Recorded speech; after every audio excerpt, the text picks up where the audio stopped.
नमस्कार, मैं बोल रहा हूं विकास सुखीजा और आप देख रहे हैं अब तक टाइम। दोस्तों, आपको बता दें, करनाल की सबसे बड़ी खबर ये आ रही है कि तहसीलदार भ्रष्टाचार के मामले में विजिलेंस द्वारा दबोचे गए तहसीलदार राजबख्श को आज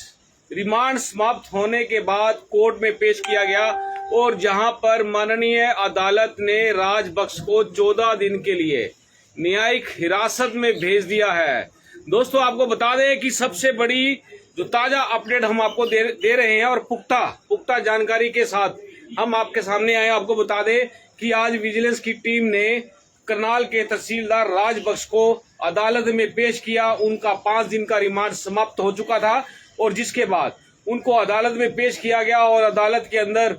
बताया जा रहा है कि विजिलेंस पूरी तरह से खाली हाथ पहुंची और जिसके बाद फिर वही आपको बता दें कि इस दौरान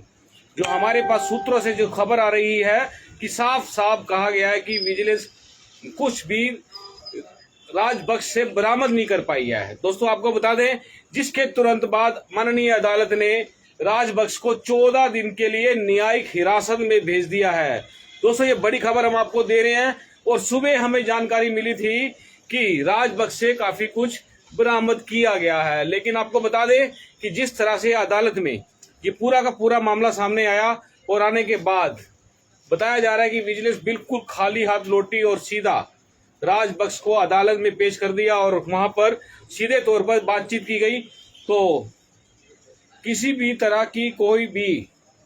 ना कोई गिरफ्तारी हो पाई है, ना कुछ बरामद हो पाया है और जो आरोप लगे हैं वो उस आरोपों को लेकर बचाव पक्ष के जो अधिवक्ता थे उन्होंने अपनी दलील रखी और उसके तुरंत बाद माननीय अदालत ने 14 दिन के लिए राजबख्श को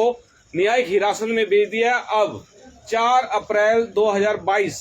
तारीख लगी है दोस्तों, और इस दौरान बता दें कि इस दौरान जो विजिलेंस की जो जांच है वो लगातार चलती रहेगी। और आपको बता दें, आज खास तौर पर कांग्रेस के जो राष्ट्रीय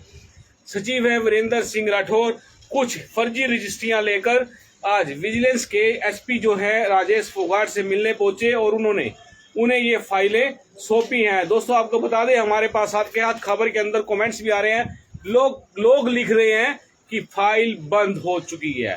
दोस्तों, ये लोगों के व्यूज आ रहे हैं और लेकिन जो हम आपको बता दें कि जिस तरह से कि जो ये मामला हाई प्रोफाइल हो चुका था, हाई प्रोफाइल भ्रष्टाचार का मामला, और जिसके बाद आज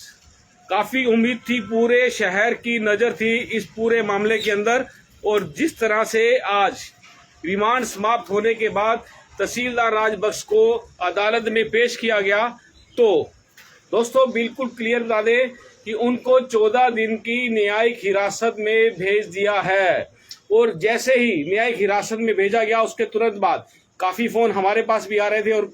लोगों के व्यूज आ रहे हैं कि अब मामला ये कहीं ना कहीं दबता हुआ दिख रहा है, क्योंकि मामला बेहद ही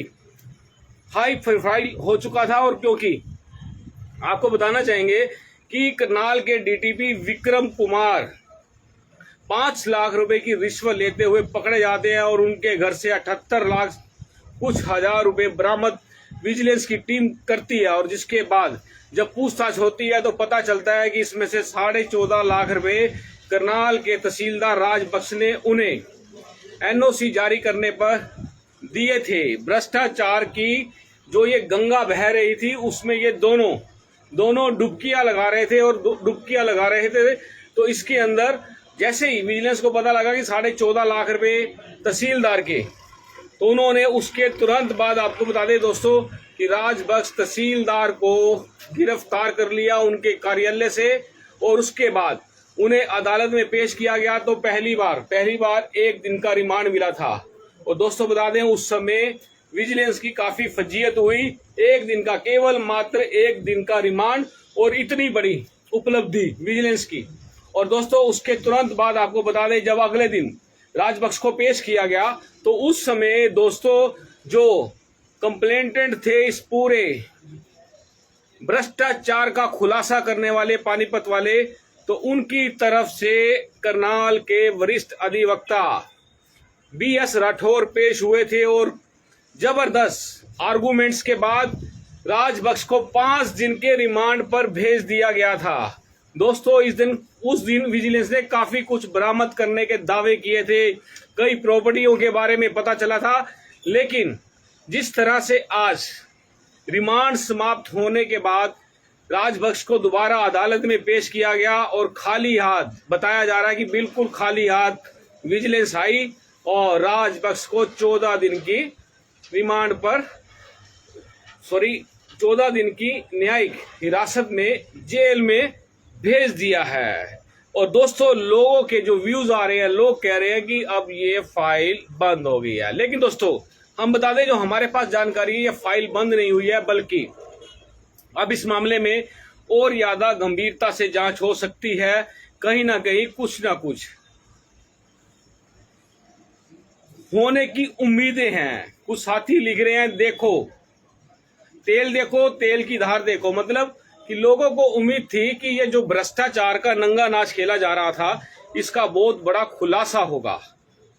काफी कुछ सामने आएगा। काफी जिस तरह से बताया गया था, जेई बताए गए थे, अर्जी नवीस बताए गए थे, रियल एस्टेट के